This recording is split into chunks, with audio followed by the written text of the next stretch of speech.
Happy Easter Sunday po sa inyo, brothers and sisters. We begin this Men of Light Resurrection of the Lord episode with this joyful declaration. We are Easter people and Alleluia is our song. Hallelujah. Wherever you are listening or watching this episode, can we hear a loud amen from you? Samahan niyo po kami kahit isang amen lang because Hallelujah is our song this Easter. Alam po ninyo, our gospel for this Easter Sunday is very interesting, especially if we note the details of it. In this familiar gospel account from St. John, Mary Magdalene sees that the stone has been rolled away from the tomb. And her first thought is, oh no, someone must have taken the body of Jesus. So instinctively, she runs to tell Peter and the disciple whom Jesus loved. In turn, these two disciples run to the tomb to see for themselves. And what they find is surprising. Ito na po yung details na gusto kong makita natin. Was the body of Jesus really taken by somebody, probably a thief who stole his remains? Why was Jesus' body missing inside the tomb? Now, let me share with you something from a perspective of a lawyer familiar with house break-ins and robberies. Alam niyo po, pag pinasok ng isang magnanakaw ang isang bahay at ang intensyon ay magnakaw at kumuha ng mahalagang bagay, sigurado ko nagmamadali yan. Magulo niyang iiwan ng bahay basta makuha lang niya yung gusto niyang kunin. Pero sa resurrection account ni St. John, iba po ang nangyari. Imbis na gulo at kalat sa loob ng libingan ng Panginoong Jesus, ang nakita ni Peter at ng isa pang disipulo ay kaayusan sa loob. The gospel tells us that the linen wrappings were lying there and the cloth that had covered Jesus' head was not mixed in with the others but was rolled up in a place by itself. In other words, there was order inside the tomb. Nakaayos lahat. There was nothing messy inside. Alam niyo po, Bible scholars note that the word used for this order, yung kaayusan, suggests something done deliberately. In Filipino, sinadya. Parang yung pagbangon natin sa umaga, brothers and sisters. Ang higaan natin, inaayos natin, nililigpit, pinapakita na tapos ng pagtulog at nagsimula na ang panibagong araw. In a similar way, that rolled headcloth quietly tells us that something extraordinary happened in that tomb. This was not the work of robbers who stole the main remains of Jesus. Jesus was not taken. Jesus rose from the dead. Ito pa pong isang detalye na nakakamangha. Some gospel reflection writers say that in Jewish tradition, the rolled headcloth is very symbolic. Sabi nila, pag crumpled daw yan, ang ibig sabihin nun, I'm done, I'm finished. But a cloth, parang sa nakita sa tomb, that is in order, rolled neatly, says, I am not done yet, I am coming again. Now, whether the rolled headcloth is taken as a historical custom or simply as a spiritual symbolism, the message for this Easter, I believe, is very powerful. The resurrection story is not over. Para bang sinasabi ni Jesus, wait lang.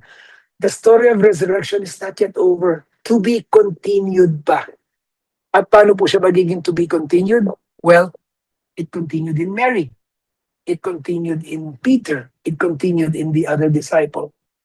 And it must continue in us, in the here and now. Tayo po ang magtutuloy ng istorya ng resurrection ni Jesus. So in this Easter Sunday episode of Men of Light, we titled it, The Resurrection Story is Not Over. At para mas exciting ang kwentuhan, hinati po namin ito sa tatlong bahagi. Lahat may The Story Continues. Sa part 1, ang title niya, The Story Continues Even in the Quiet. At dito sa part 1, we will reflect on how Easter first revealed itself not through noise, not through spectacle, but through the silence of that early Easter morning. As we said a while ago, through the neatly arranged burial clothes and through many other signs. In part 2, the story continues deep within us. We will reflect on how the resurrection story is not only about the messages or symbolisms of the quiet, empty tomb. Rather, the resurrection story is something that slowly awakens faith in our hearts. At sa huling bahagi, part 3, the story continues through us naman. And we will reflect on how the gospel speaks of, ang ginamit na words ng description ng gospel, the disciple whom Jesus loved, without naming him. Hindi naman sinabing si John, although most of us say that this is Saint John. But in the Gospel of Saint John, walang pangalan, the disciple whom Jesus loved. It's almost as if the story is leaving room for each one of us to enter, to believe, and to continue that the resurrection story can be rewritten or can continue in our own time. So join us in this powerful Easter Sunday episode of Men of Light. And as we usually do, we'll first allow the Word of God to speak to us as Judge Jovay Rosario Mercado reads to us the Gospel from John chapter 20, verses 1 to 9. As we prayerfully listen to the Gospel, let us allow the resurrection story to continue.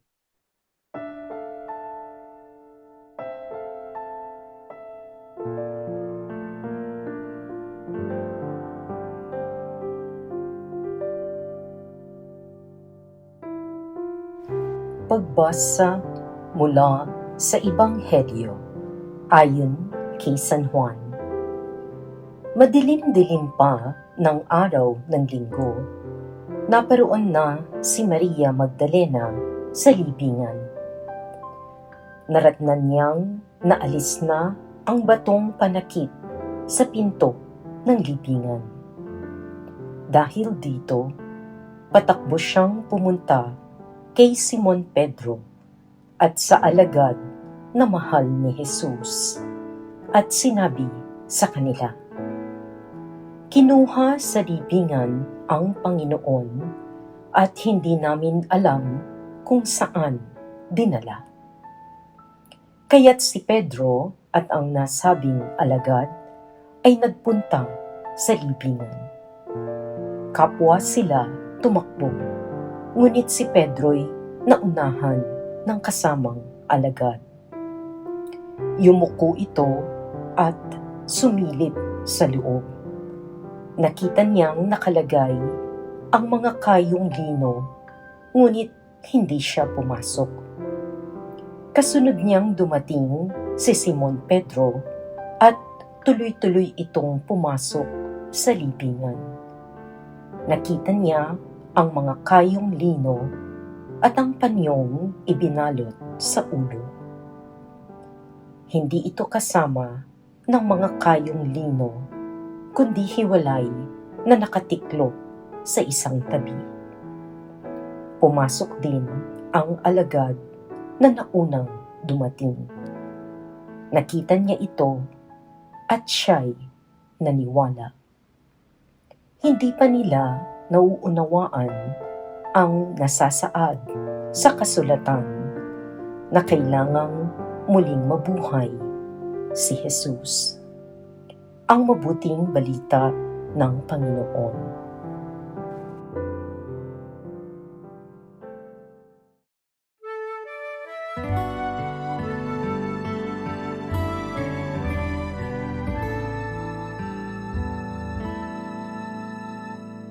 Magandang araw po uli sa inyo. Welcome to Men of Light. Alam niyo po, gusto ko sana mag-umpisa ng ibang intro kasi ang isa sa mga kasama ko ngayon birthday niya. Kaya unahin ko na siguro yung pag-greet ng happy birthday sa isang kasama ko. Although introduce niya yung sarili niya mamaya. Today is the birthday of Brother Joey Angeles. And we celebrate this Easter Sunday episode with him. Happy birthday, Brother Joey. We once more welcome you to this Easter Sunday episode of Men of Light. Ako po si Bong Roque, taking on the anchor role for this Sunday. And I greet you today with a joyful shout of Hallelujah. Hallelujah. The Lord is risen. This is Father Deo Gala. We're celebrating the joy of Easter for our whole church and the whole world. We've given us hope. the joy of celebrating life, especially the life of our dear friend, Brother Joey. Yay! At ito po si Brother Joey Angeles. Glad for you to join us. Happy birthday, bro! Salamat, salamat. Oh, alam niyo po na kanina inuumpisaan ko yung introduction ko sa part 1 eh. Hindi pwedeng hindi ko muna batiin si Brother Joey kasi alam niyo po, lahat po tayo invited sa kanyang birthday celebration.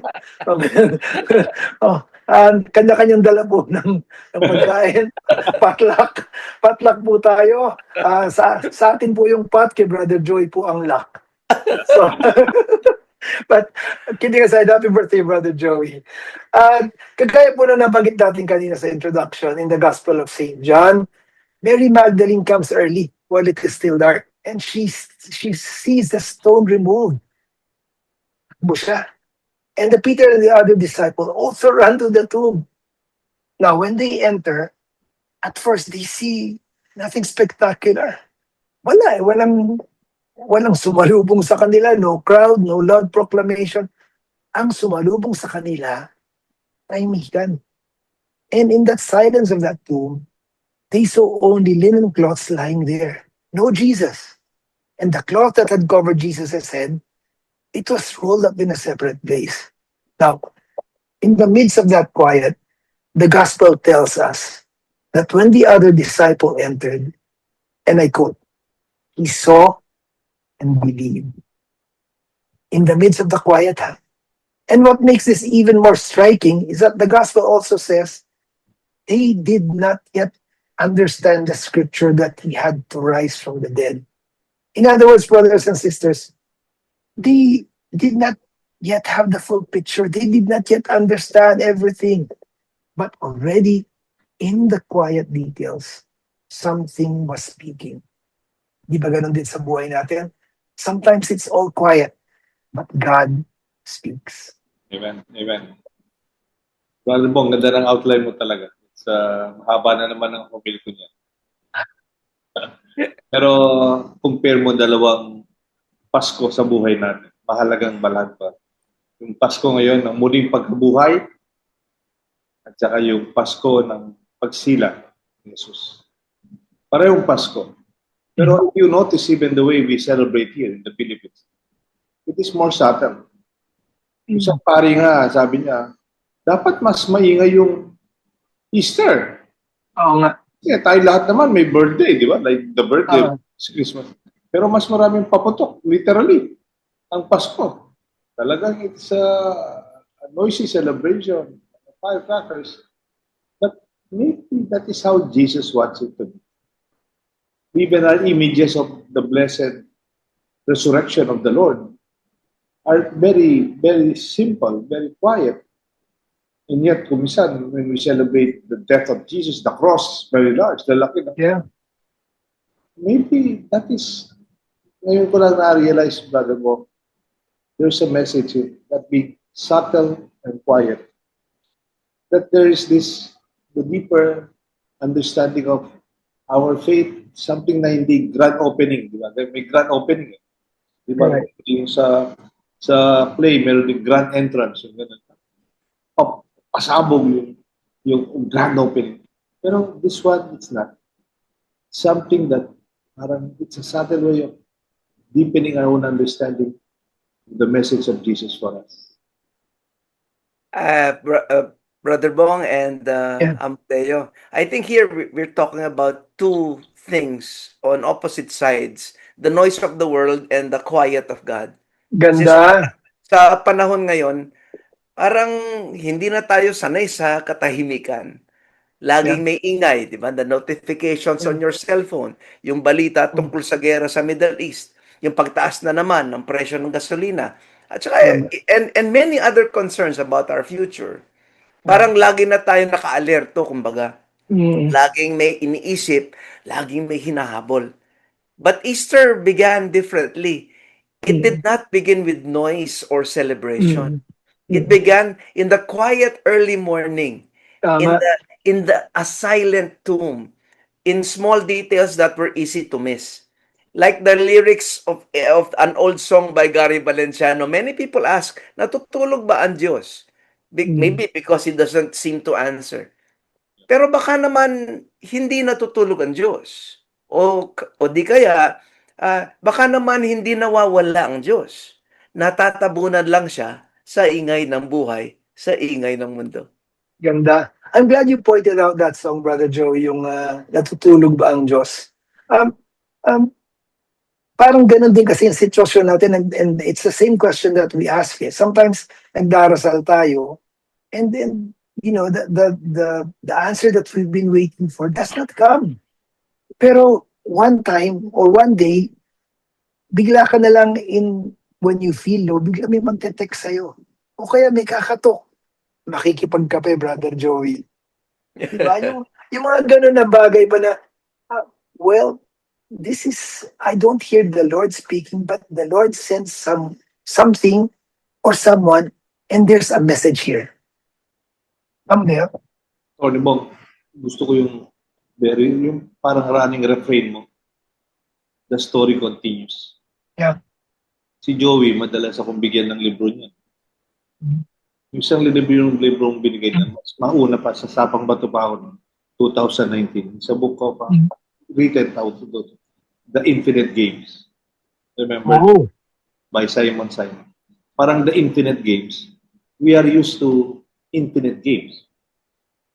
Either you're a loser or a winner. It's either it's finished and you cannot do anything about it. Parang wala na, tapos na. That is the world of politics, the world of sports, the world of business. Pero the game of our faith, parang if we look at our life, parang sinasabi ni Atty. Bob, it's not yet finished. Meron pa. When somebody dies, we feel that's it. But there is more. This is what we are celebrating. And I'm very happy, Atty. Bob, with this concept of a continuation, even beyond that. Brother Joey, Atty. Bob, yes. Yeah. Kumbaga, this is about, a God who speaks in fragments. Kasi one thing we notice in the gospel, God does not reveal everything at once. Kumbaga, the disciples did not fully understand what had happened. Right. They did not see the whole picture. Yet something was already enough there for them to start believing. The rolled cloth. We have those rolled cloth moments in our lives. The problem is that we want to see the whole plan. We want clarity from beginning to end. We want answers to all our questions. But God usually gives us only the next step, just enough for light, just enough light to move forward. Kumbaga sabi nga in Psalm 119, it says, "Your word is a lamp upon my feet and a light upon my path." Kumbaga a lamp, hindi floodlight. It does not show the entire road. It only shows what is right in front of us. Maybe that is God's invitation to all of us, not to see everything, but to trust Him with the next step. I'm glad you pointed that out, Brother Joe, yung quote from the Psalm na yun. Your word, Lord, is a lamp unto my feet. Meron din ako nabasang related to that, Brother Joey. Kaya lamp unto our feet lang because you just see the next step. Yes.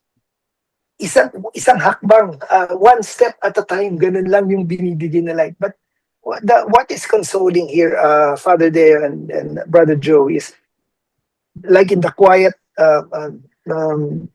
atmosphere of that Easter day, Easter morning, we may not see things happening, but we can be rest assured that God is already causing things to happen.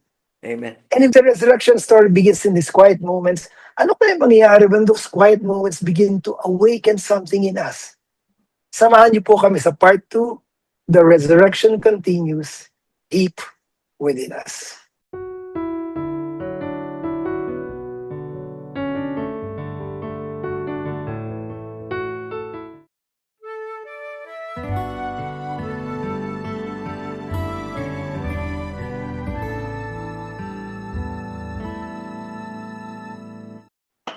We welcome you once more to this Men of Light Easter Sunday episode. kung sa part 1 po natin, ang napag-usapan natin, the story continues even in the quiet. Sa part 2, the resurrection story continues deep within us.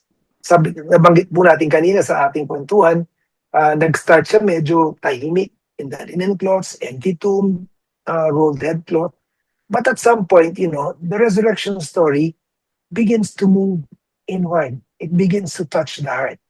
Kaya nga, doon sa gospel po ni St. John, may nabanggit doon that he did not yet understand the scripture that he had to be raised, or he had to rise from the dead, and yet the disciples saw and believed. And this means something beautiful for us, brothers and sisters, which we will take up in this part 2. Faith had already begun even before the full understanding came. At ganito rin po ang sitwasyon sa marami sa atin. There are moments when we do not fully understand what God is doing. We cannot explain everything. We do not understand why certain things happen in our lives. And yet, quietly, something in us begins to change. Our fearful hearts begin to hope again. Ano na? Yung balikan ko yung introduction mo, no? Parang yung the cloth that were arranged very well, no? They are very deep signs of intimate relationship. Parang pag malalim na yung relasyon ninyo, you don't have to talk about it very loud, but the signs itself are already very clear. That's a deep, parang sinasabi ko lang, that this deep within us, it's also about the depth of the message that is already in us. Na parang yung expression, nagkakaintindihan na tayo. Parang I like that. parang nakita mong pag medyo mismine na si Father Jonathan, alam mo mayroong nangyayaring hindi. Pero parang tumatawad. These are signs of friendship and relationship that are already deep. Naalala ko, even when Jesus called the first disciples in Luke chapter 5, 1-11, they were fishing. Wala silang nakukuha. Sabi na ni Jesus, go to the deeper waters. Yeah. And you will have a catch. Huwag kayong manatili sa mababaw. Maingay sa mababaw. The waters, the deep waters, doon yung buhay. Di ba pwedeng yung mababaw, maingay yan. Mayroong floods, mayroong. Pero if you go deeper, there is where life is sustained. Kaya nga, even the story continues in the deeper waters. Yeah. Literally. And there is where the fish are. Nandyan yung ang ating kapwa. Nandyan, mas malalim na pagsasamahan. And that is what I would like to celebrate with this gospel also.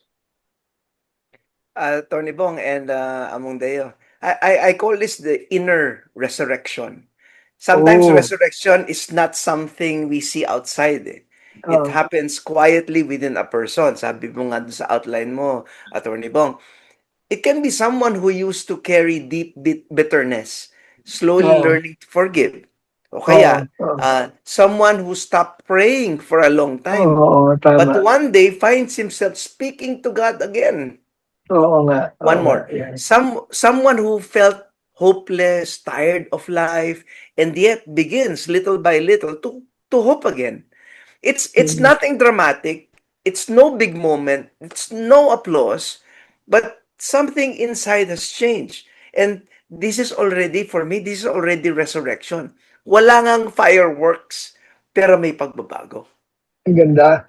Gusto ko yung phrase na ginamit mo, Brother Joey, little by little. Kasi sometimes, or often rather, we look for something that's grand, something dramatic, something like spectacular. But hindi eh. Minsan yung nangyayari, sabi mo nga, minsan liit-liit lang eh. Unti-unti. A little, unti-unti, every day, no?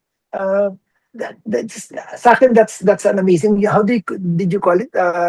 Inner resurrection. Ganda.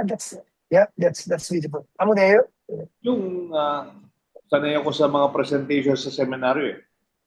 Kahit ngayon, sa mga presentation sa Artist Santarita, ganun. Yung may tinatawag kaming opening salvo to catch the attention, to dictate the beat, parang ganun.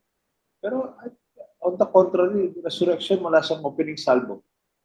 Para mag-even again those clothes, you have to read between the lines. Yung understanding is far beyond the obvious. Sabi nga, if you remember 1 Kings chapter 19 verse 12, parang when Elijah was looking for the presence of God in the Oh, mountain, yeah. the earthquake came. Oh, may Yeah. then great Yeah. fire, and then Oo. a great storm and waves came, very strong wind. But God is not in the wind. God Mm. is not in an earthquake. God is not a strong wind. In the front. Then he heard tiny whispering sound, Whisperings. very deep quiet, that might be even within him. He said, "Your Lord, your servant is listening." Yeah. Ganda. Ganda. Yung ang lakas na impact sa akin doon, Brother Joey, yung sinasabi ni Father Des sa First Kings, yung kay Elijah. Elijah was looking for something grand, pero ang ganda ng words na ginamit ng scripture doon. God was in a tiny whispering sound. And hindi lang narinig ni Elijah, if I may add, Father Deo, it changed him. Diba? Ganun nangyari sa resurrection story. It touches us and it changes us. Sabi nga ni Brother Joey kanila, little by little.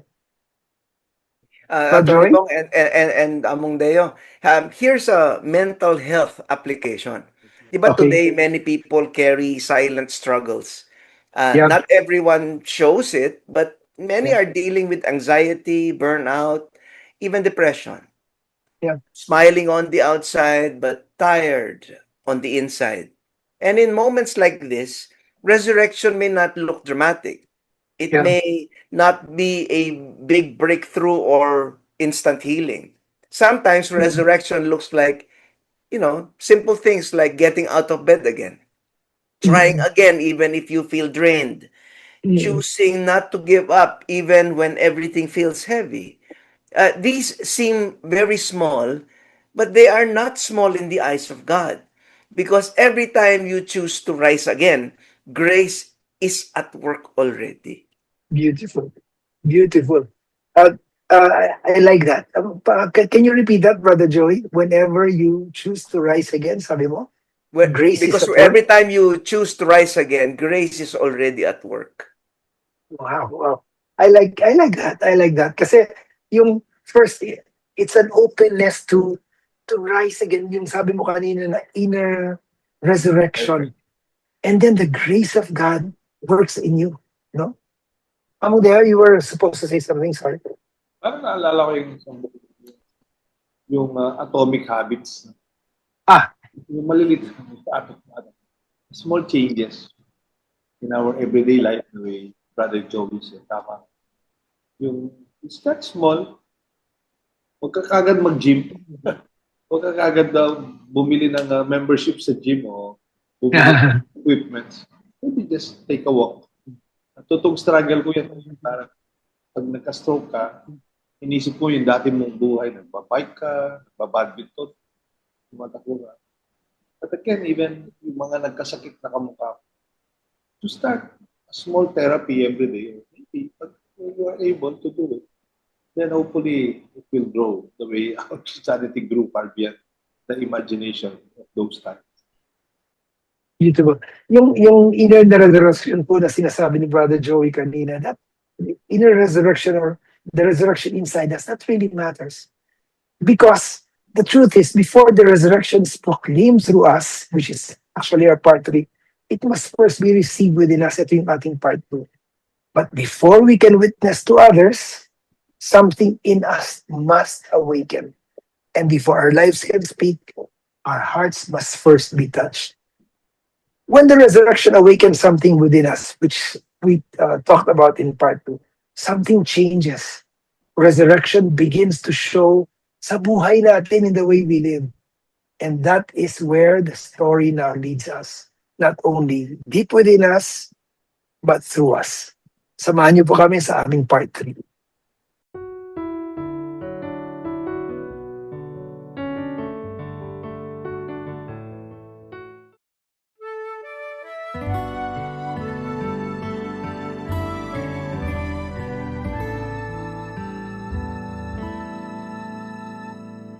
We welcome you once more to this Easter Sunday Men of Light episode na ang title po natin is The Resurrection Story is Not Over. At sa part 3, eto na. The story continues na naman. Kanina, within us. Tapos, in the quiet. That's sa part 1. Part 2 is within us. Eto na, tutuloy na siya sa part 3. The story continues through us na sa pamamagitan natin. You know, there's a little detail in the gospel. Hindi ko po alam kung napansin niyo sa John 20. Binanggit yung pangalan ni Peter. Pero yung kasama ni Peter, hindi binanggit. Ang sabi lang, the disciple whom Jesus loved. By the way, he also entered the tomb, and he was the one who saw and believed. Pero, unnamed siya in this passage. And perhaps, brothers and sisters, that's a point for reflection. This is the part of the gospel where the gospel is leaving room for each of us to enter the story. Baka naman tayo na yung the disciple whom Jesus loved, na we should see and believe. Any one of us can be that disciples. Ang alam natin, that's John. But the mere fact that he is unnamed means anyone, he can be any one of us in the here and now. We can be that disciple who comes to the tomb, sees the sign, and begins to believe. Any one of us can become part of the continuing resurrection story. I'd like just to point out before I give the floor to Father Deo, sa first reading, ang tawag ni Brother Joey dito sa part 3 namin, sending out, yung mayroon ng parting pinapadala ka na, kaya nga, the resurrection story continues through us. Sa first reading, sana po magkaroon po kayo ng pagkakataon na basahin nyo. Peter says in first reading, he commissioned us to testify. So, hindi natatapos dun sa, oops, I am touched, I am changed by the resurrection story. Hindi.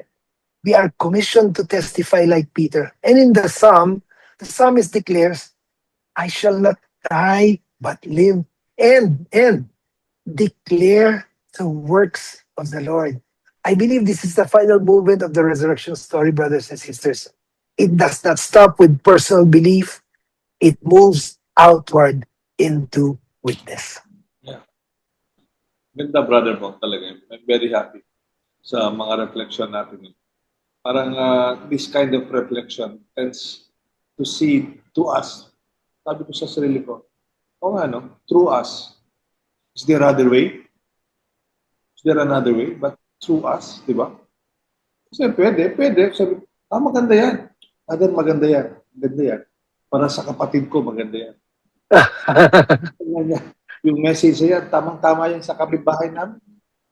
Parang, you can always, parang,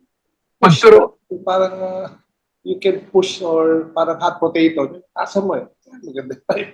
But there's no other way but through us. If you are sincere Christian, a deepening challenge of our faith, that the resurrection is not a fanfare or something of a spectacular thing that we celebrate, salubong, something big, or something that we only see externally. There is no other way. That's why that commissioning, the post-resurrection stories, the post-resurrection narratives are usually accompanied by hope. Because Jesus knew He will not be with us only, but through us. Okay din yung with us, no? Yun yung homily ko nun, being that presence. But through us, He acts. His hand will be our hand. His voice will be your voice. And your body, your presence will be His presence. Talaga. It's within us talaga. And there is no other. Brother Bong, we were discussing during the break that the sending out is actually embodied in the Holy Mass at the end, di ba? The Mass has ended. Go in peace. How can you continue that? To love and serve the Lord and one another. So it's the commissioning actually after every Mass. Brother Bong, I love this part in your outline. It says, people may never read the gospel, but they will read our lives. In this way, our daily actions become quiet signs that Jesus is alive and the resurrection story continues through us here and now. Kumbaga Amen. parang witnessing does not necessarily mean preaching, speaking on stage, or Tama. doing something extraordinary. Because most witnessing happens in ordinary life. Yeah. Halimbawa, a jeepney driver who returns the extra change when no one is watching. Or I'm in sales, and I have sales agents. It is the sales agent who chooses honesty over easy commission, refusing to mislead a client and misrepresent the company. It is the parent who humbly says sorry to a child, choosing love Yeah. over pride. These are not dramatic acts, di ba? Yeah. Walang spotlight, walang applause, as I said earlier. But these are powerful witnesses of the risen Christ. Because when people see goodness, integrity, and love lived out in real life, something speaks to them, and then Yeah. something points to God. Ganda. Ang ganda-ganda. Kasi hindi talaga sabi nga ni Father Deo kanina, Brother Joey, hindi ibang tao eh. Ikaw yun eh. Ikaw yun. Ikaw yung witness na yun. At nagiging empty ang ating pagbati ng Happy Easter Sunday kung walang effect din sa buhay mo at kung hindi rin nakikita sa buhay mo ng iba. Kanina, Brother Joey, you were saying that uh, uh, uh, uh, His word is a lamp unto our feet. Kinote mo kanina yung Psalm, ano? Pero ganun din eh. Brother Joey, you always say that sa closing ano natin eh. The closing line mo. Be the light of Jesus. And I think this is the being a Easter witness, resurrection witness, is the most powerful thing that a person can see in our lives. Father Deo, before we close, baka po may gusto kang idagdag. Okay. Alam niyo po, kanina nabanggit ni Brother Joey, sabi natin, people may never read the gospel, sabi ni Brother Joey kanina, for themselves, pero they will read your life. In fact, baka you will be the most concrete sign of the gospel that they will ever see. Amen. Nasa buhay natin yon. And without saying many words, our lives begin to speak. Our lives become a witness of the resurrection. Ituloy po natin ang pagiging witness sa resurrection because the resurrection story is not yet over. The story continues through us. Magbabalik po kami sa Men of Light with our summary and with our YouTube and Facebook messages, and may birthday greetings po tayo, and then we'll proceed with the summary and assignment, and of course the closing prayer to be led to us by Brother Joey Angeles, the birthday boy. Stay with us.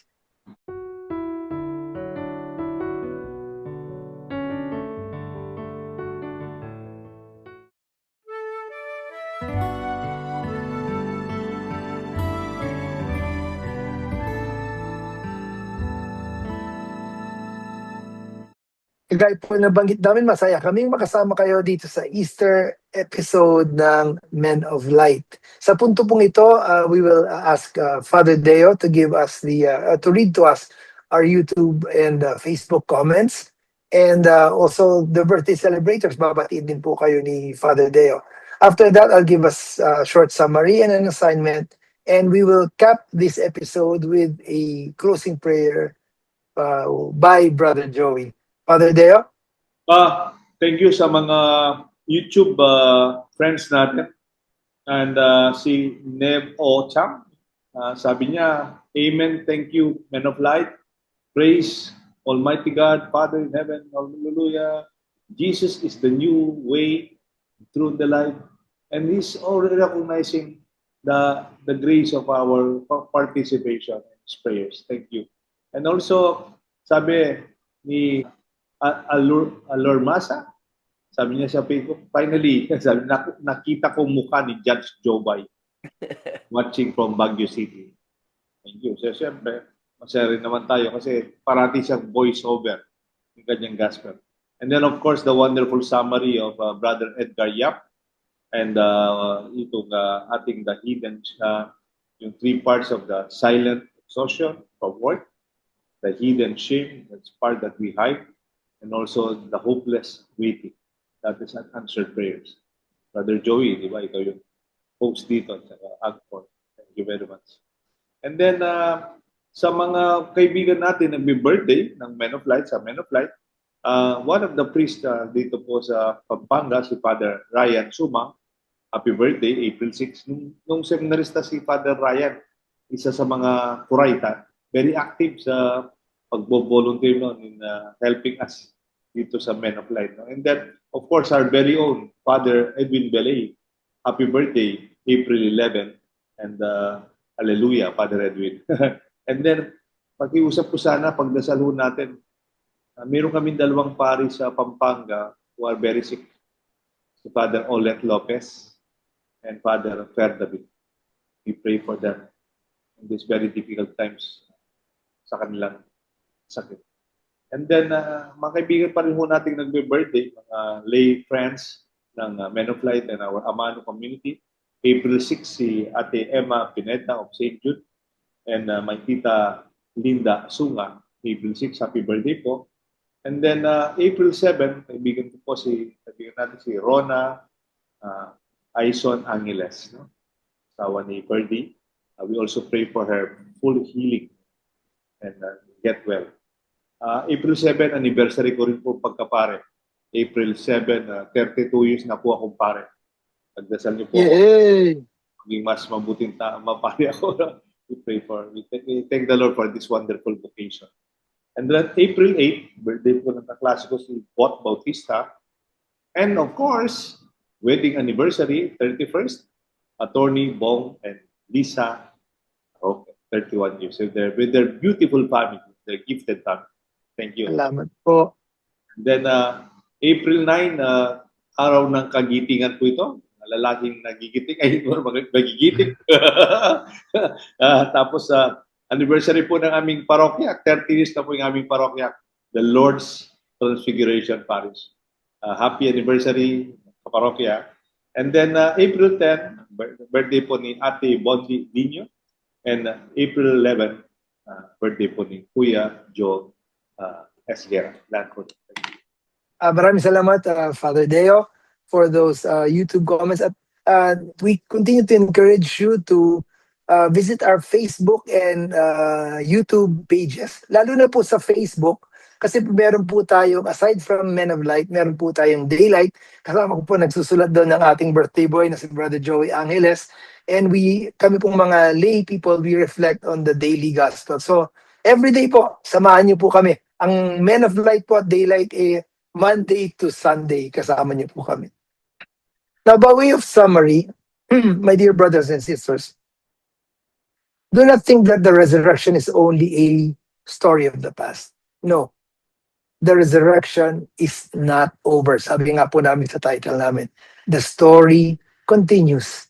It continues every time God makes His presence known in the quiet moments of life. It continues every time a heart that has grown tired, wounded, or doubtful begins to believe again. And the resurrection story continues every time a human life, perhaps our own lives, begin to look more and more like the life of the risen Jesus. And so this Easter, the call to us is very clear. Open your eyes and see the risen Jesus. Open your heart and receive the risen Jesus. Open your life and reflect the risen Jesus. Because our world is hungry for hope, and that hope cannot remain hidden. The world still needs witnesses. The world still needs people who will live as proof that Jesus is alive. My brothers and sisters, that is who we are. We are Easter people, and our song is Hallelujah. Amen and amen. For our short assignment, starting today, Easter Sunday, remember that you too are one of the unnamed disciples whom Jesus loves.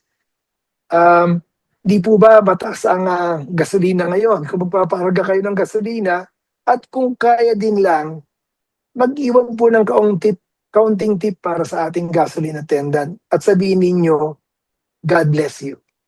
Sigurado ako, brothers and sisters, makikita niyong liliwanag ang kanyang pagmumukha. In that small act of kindness, the resurrection story continues through you. And God bless you.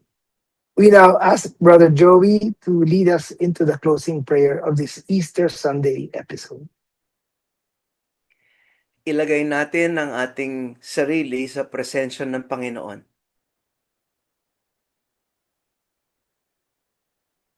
Sa ngalan ng Ama, ng Anak, ng Diyos, Espiritu Santo. Amen. Panginoong Jesus, ngayong umaga ng Pasko ng Pagkabuhay, lumalapit kami sa iyo. Tahimik, naghahanap, at umaasa. Tulad ni Maria Magdalena, lumalapit kami habang madilim pa. May dala kaming mga tanong. May dala kaming takot. May mga bagay kaming hindi pa lubos na nauunawaan. Kahit ganoon, Panginoon, nakakakita kami ng maliliit na tanda. Simpleng mga tanda, mga tahimik na tanda.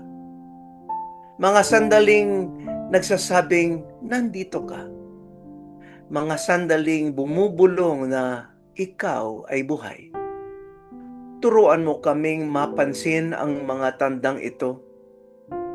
Turuan mo kaming magtiwala kahit hindi pa namin naiintindihan ang lahat.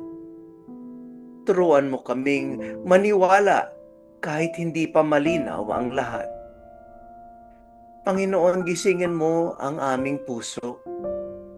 May mga bahagi sa amin na pagod na. May mga bahagi na natatakot. May mga bahagi na parang malayo sa iyo. Hingahan mo kami ng bagong buhay. Buhatin mo ang bigat ng aming kalooban.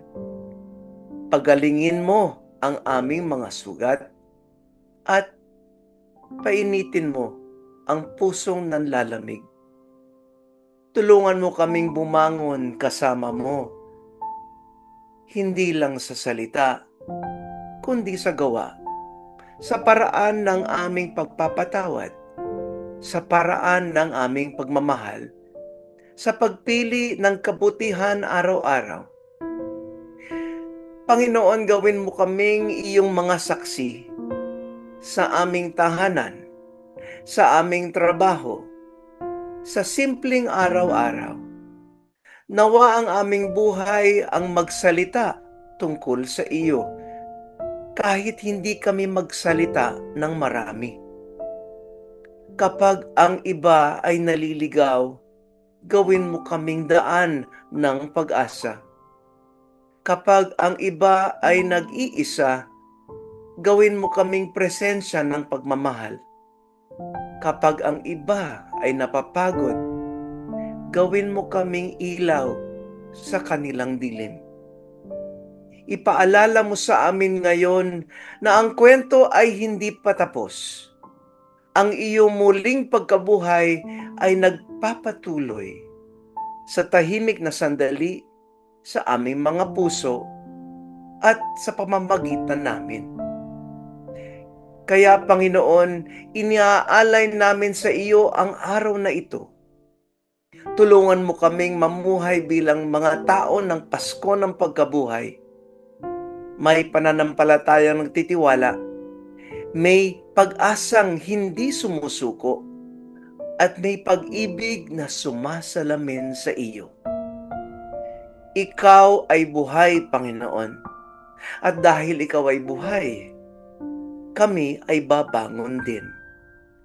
Ito po ang aming dalangin sa iyong banal na ngalan, Panginoong Jesus. Amen. Sumainyo ang Panginoon. At sumainyo rin. Rin. Pagpalain kayo ng makapangyarihang Diyos, Ama, Anak, at ng Banal na Espiritu. Amen. Amen. What a beautiful Easter prayer, Brother Joey, straight from the heart. Maraming salamat. Among Deo, you're always a blessing to Men of Light. Salamat po for your wisdom as always. Ito po, alam niyo po, at gusto namin sana ituloy pa itong Easter episode na to, pero kailangan po muna kami magpaalam temporarily. Ngayong Easter Sunday, Happy Easter po sa inyo. And don't forget that we are Easter people And our song is Hallelujah. This is Brother Bong Roque. Be blessed and be a blessing. Napansin ko po sa aming taping, in between this, tumatawa na kami tumatawa. Kwentuhan at magsasalamat. Kaya nga, maybe the spirit of Easter is really evident. Go in peace and serve the Lord. Ito po si Brother Joey Angeles, Shine the Light of Jesus.